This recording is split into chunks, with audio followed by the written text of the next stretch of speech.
Today we're going to look at the Blackhawk Archives, Volume 1. It's part of the DC Archives edition. Now, this came out in 2001. You can definitely see it here on the price. USA, $50, $83 in Canada. So it's, times have definitely changed. The dollars are at about parity. And what we have here is a collection of the first 17 Blackhawk adventures. Now, if you'll notice here, it says Volume 1. Clearly, DC intended to release multiple archives here, and this is the only one released. And it kind of makes sense just because, you know, this comic does not hold up over time. Its premise is you've got our main character here, Blackhawk. He's a Polish fighter pilot who his family's killed by the Nazis, and he flees to this sort of secret island hidden in the Atlantic, gets a bunch of other pilots, and they go fight the Nazis. However, you know, these stories aren't in depth at all. They're not very long. Here we can see it's about 10 pages for a story. We go from one story, page 13, to 23. The stories are so short because he's part of the military comics, and you've got other stories released in the same comic. And so what amounts for the Blackhawk story is just so short. Here we have, it's a slightly longer story. We've got a 12-page story, and some of it even has kind of a diagram of the ship. So, I mean, it's interesting for the art, you know, especially the cover art.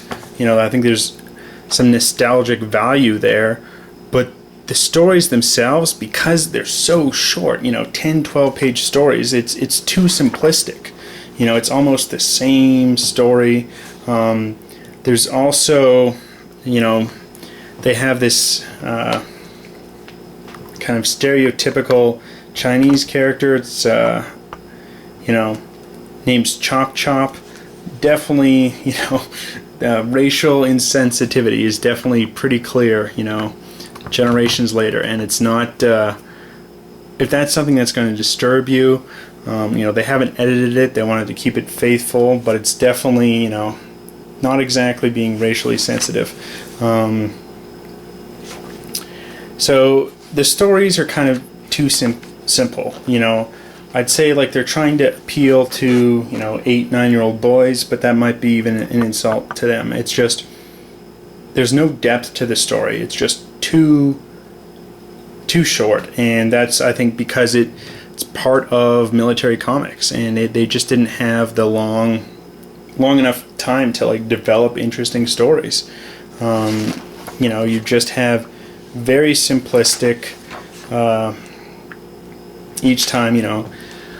Often Blackhawk is, you know, saving, you know, some damsel in distress, or there's, you know, a traitorous Nazi damsel who he needs to avoid. And I mean, there's some neat features here. You've got the picture of Blackhawk Island. There's, you know, kind of a song for the Blackhawks in there, but I think this really only appeals to someone for the nostalgia value. But, you know, I don't think anyone is really there's not many people alive who read these comics when they came out, so even that, it doesn't appeal. I don't think I can recommend this comic except for, you know, pure nostalgia value, or you wanted to see how these rudimentary comics were. There are very nice cover pages, but that's about it. And it's a shame DC decided to, you know, release it this way instead of, you know, later editions of Blackhawks that, you know, might have held up better, because this one unfortunately just doesn't. Stories are too short. There's not enough time for the writers to develop anything interesting, and a lot of the stuff comes back and repeats itself, probably how I'm doing in this this overview. But the stories become repetitive. you know, it might be a different place, different enemy, but the basic story's the same. And I'd have to tell you to pass on this.